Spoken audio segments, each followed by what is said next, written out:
Amerindian ancestry because we're also Arawak and Carib Indian. As a matter of fact, over 80% of our language is Arawakan. People would think that it's African, but it's not. And this is because the Carib men, after they decimated the Arawak nation, they used the women as concubine and wives. And the wives are the ones who raised the children. So the language that the children speak is Arawakan. So Garifuna is a mixture of two languages. The men speak different than the women. We don't use the same terminologies like for example, when a woman say me, the woman will say nuguya. When a man says me, the man say ow. You know, and you know, and there's a lot of words too, like words for when you're telling a lie, the woman would say bieni, and the man would say marasa luguti.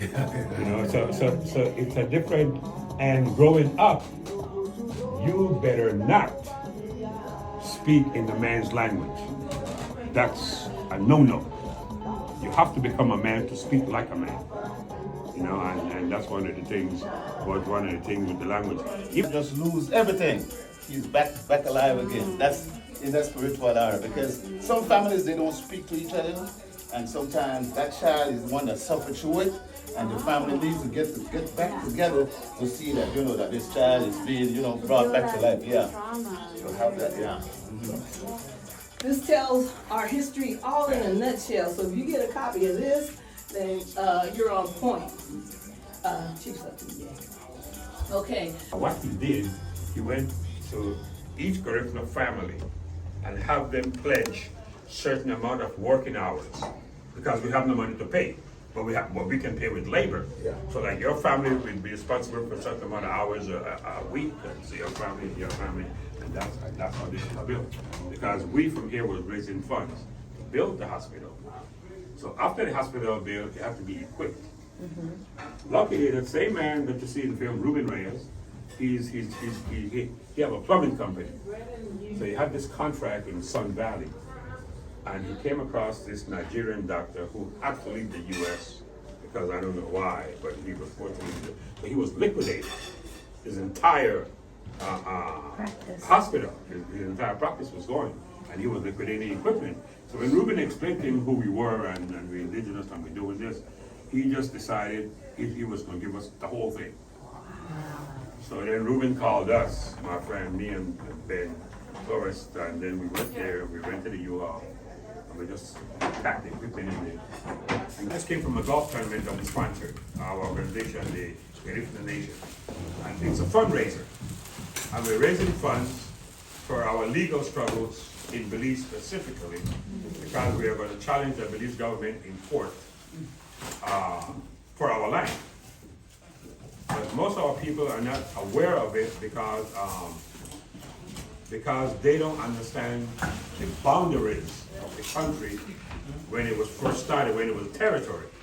There's a river, Siboon River, that's where Belize, that's where British Honduras ended. And that's where we started, from the Stan Creek district and Toledo districts. We were not a part of British Honduras until they encroached upon our land. And today they expect us to pay for land that we were occupying before they came. Are you guys taking them to CJ? Yeah, we're taking them to CCJ, but first, CJ or ICJ? yeah, but first we have to go to the steps. First we have to, it's like who's in charge. First we have to deal with the government of Belize. Then whatever the result is there, which we're going to take it to the protocol until the highest court in the Caribbean. Take it to ICJ. So well, it's going to wind up there. Room, and there's a little room back there. It's about this big. You can see some visual with it. And we did a lot of dubbing in there, you know. So it was really good. A lot of it was done right in there. It's amazing. I wanted to tell you both that Nadia was saying that in your curriculum, you're trying to incorporate the Garifuna culture in your history class, or? Yes, well, I'm creating a unit on the erasure of the Garifuna in Los Angeles. Oh, yeah. you know, we do have, Gamola, and then we have Gafu, right? Like, you know, doing the work, but they're just such an erasure, and there's so many boxing of people, and I feel like it's super important to elevate like the Garifuna because they're a very beautiful, special, right, community that exists, like all indigenous communities. So.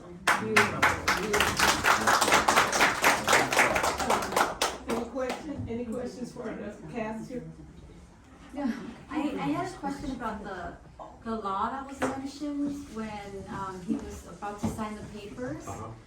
Can you tell me a little bit more about that law? Something about not being able to sell the land. I forgot. It had a number. Yeah, there was a law that was mentioned. Yeah, and there's still a law today that indigenous land, communal land, cannot be sold outside of the community. And then there's no statutes of limitation for indigenous people to reclaim their land. So that is so. But he was saying that law that it doesn't matter if the patronato sign it or if his brother sign it, that does not matter at all. See, because the law supersedes that. So whatever happened, indigenous land can't be away from the real owners of it. You know, as the example here in the U.S. with the Native American lands here, even today they still continue to encroach on Native American land today as we speak right here. You know, and we have to remember that prior to all this there was a sundown law, which I know you guys are familiar with it. It also happened in Belize because. When the sun goes down, the Orinoco couldn't be in the British territory. You know, we have to go back to our territory, which is 36 miles away. So I'm trying to explain to people now, if you need permission to enter a territory, or you have to leave a territory at a certain time, I interpret that as a passport. So if I have to get a passport every time I cross the Cebu River, in Belize, that means I'm leaving my country, go to somebody else's country. And now, my country now is being included in the land tenure system. You know, and our indigenous land should not be included in the land tenure system. It's just like the casinos in Nevada or California, where the Indian territory is not a part of California land tenure system. It's in the state of California, but it's not a part of the system. It's sovereign, it's independent.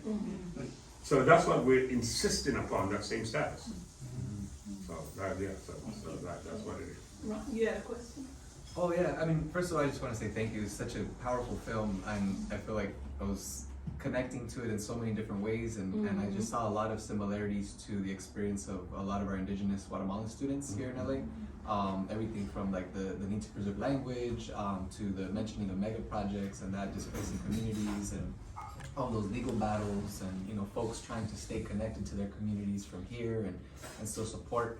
And so I was just wondering, is it possible to like purchase a DVD? And if so, like, do you also have DVDs. Yeah? That's great. I would love to be able to get a copy for our students. And I was wondering, do you guys also have subtitles in Spanish for the parts that are in English? There is in Spanish too. Yeah. On the same The same DVDs in Spanish. Oh, that's great. Yes.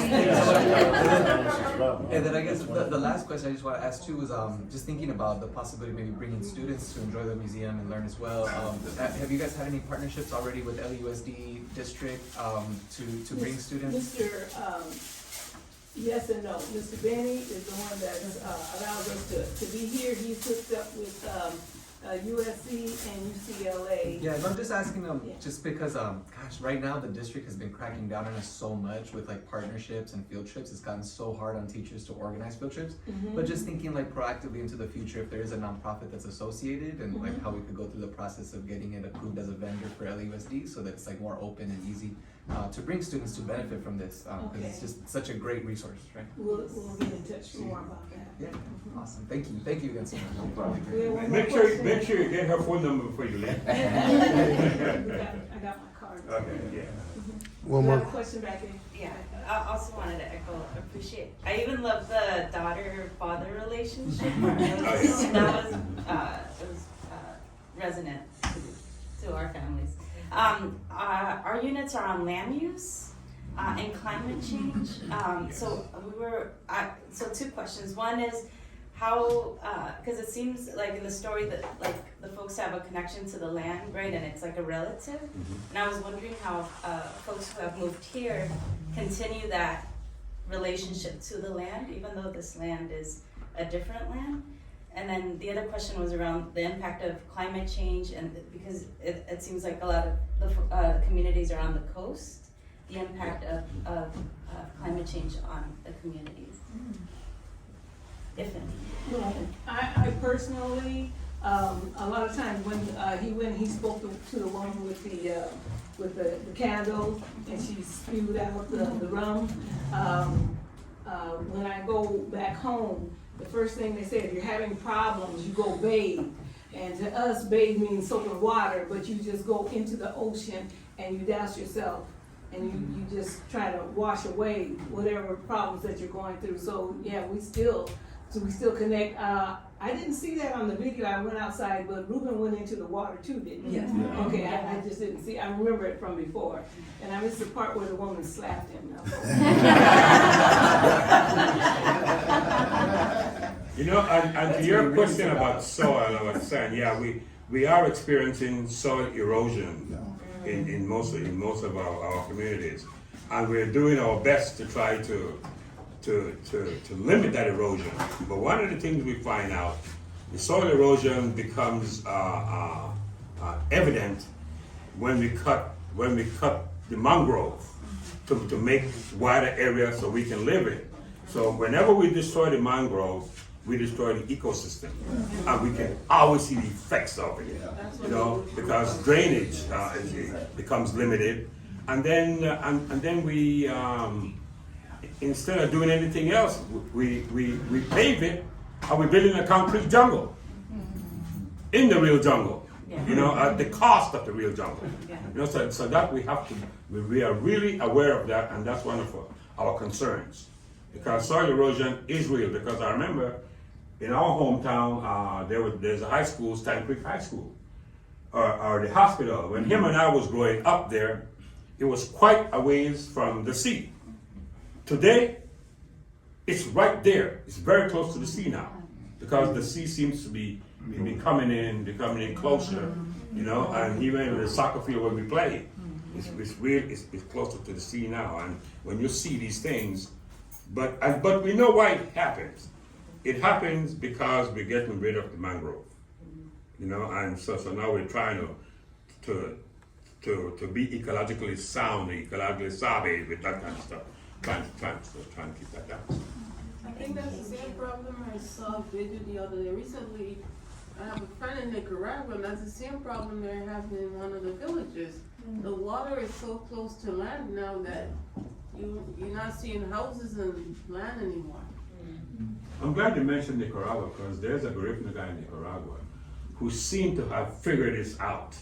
I can't explain the science behind it, but when he explained it and he shows the effect of it, it seems to be working.